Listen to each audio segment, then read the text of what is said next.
Assalamualaikum warahmatullahi wabarakatuh. Di sini kami akan mempresentasikan tentang Epikuros, Stoa, dan Neoplatonisme yang disusun oleh I miss my cocoa butter kisses, hope you smile when you listen. Ain't no competition, just competing for attention and you like.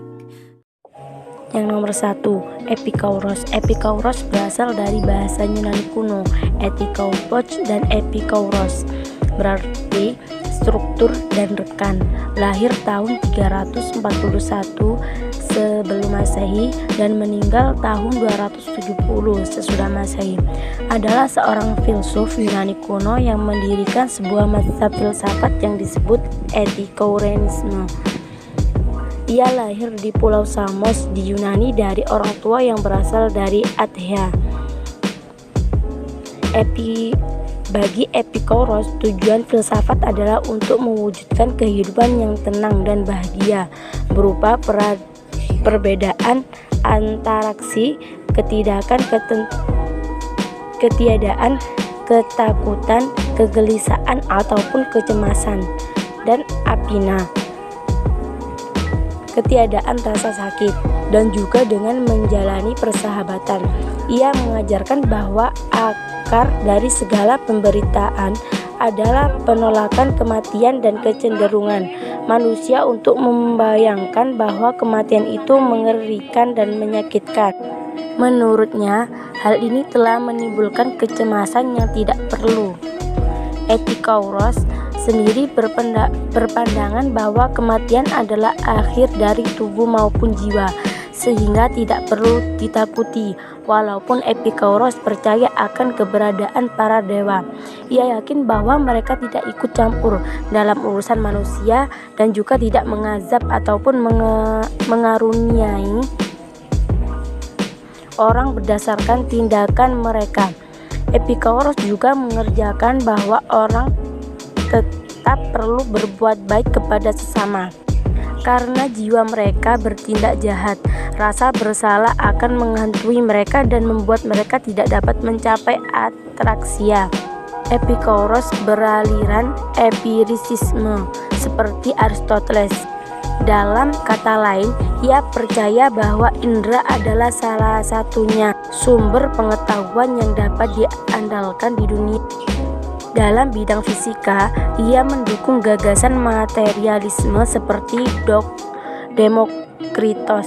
Epikuros mengajarkan bahwa alam semesta itu tidak terbatas dan abadi, dan semua materi terdiri dari partikel-partikel kecil yang tak terlihat yang disebut atom.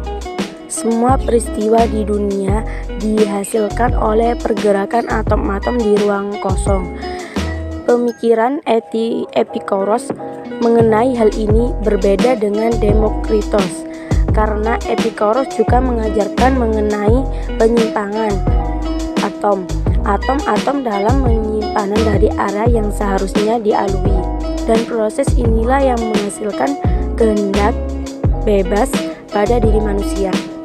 Pemikiran Epikuros telah menyebar luas pada zaman kuno, dan para penganut Epikureanisme bahkan mengagumi sosoknya sebagai guru besar, penyelamat, atau dewa. Namun ajaran Epikuros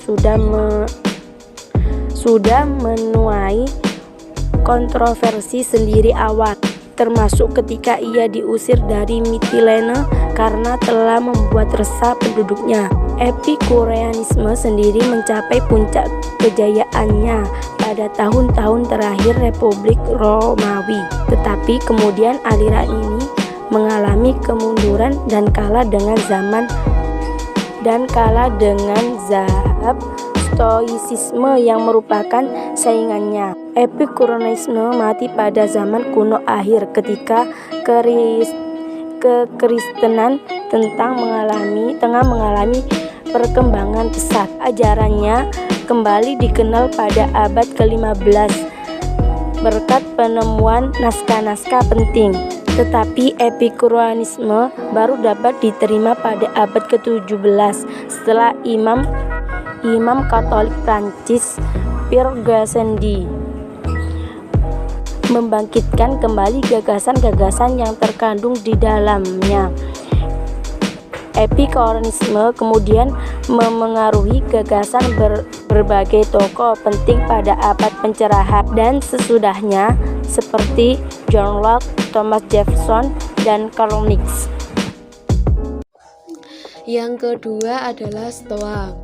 Stoikisme, juga disebut Stoa, berasal dari bahasa Yunani, adalah nama sebuah aliran atau mazhab filsafat Yunani kuno yang didirikan di kota Athena, Yunani, oleh Zeno dari Citium pada awal abad ketiga sebelum Masehi.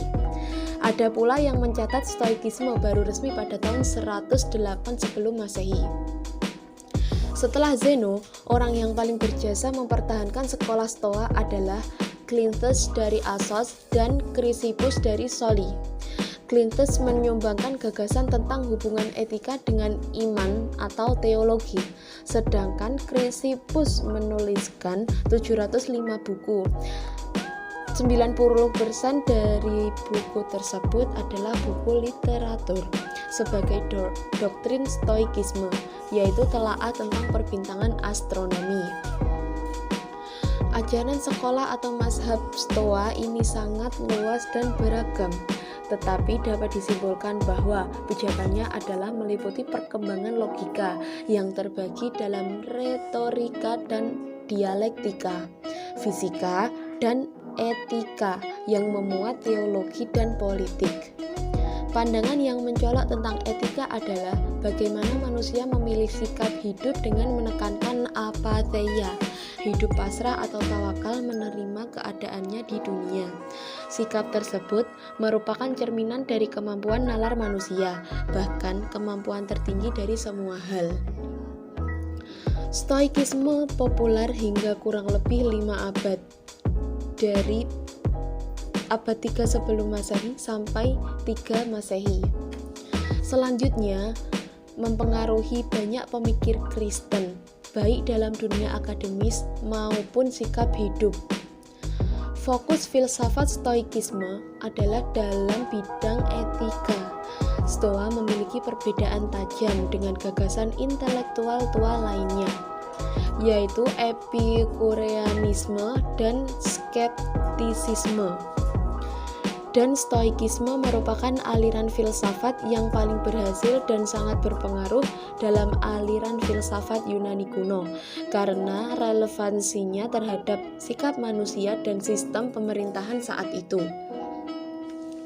Semenjak Zeno dari Citium mendirikan aliran Stoa atau Stoikismenya, muncul beberapa filsuf lainnya yang menjadi tokoh Stoa, misalnya Chrysippus dari Soli, Cleanthes dari Assos, Seneca Muda, Cicero, Epictetus, dan Marcus Aurelius. Dalam kamus filsafat Cambridge, tokoh dan pandangan Stoa terbagi menjadi 3, yaitu yang pertama, Stoa awal, terdiri dari Zeno 334 sampai 262 sebelum Masehi. Chrysippus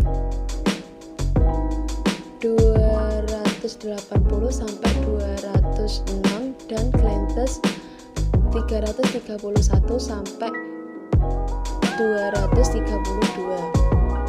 Yang kedua, Stoa perantara,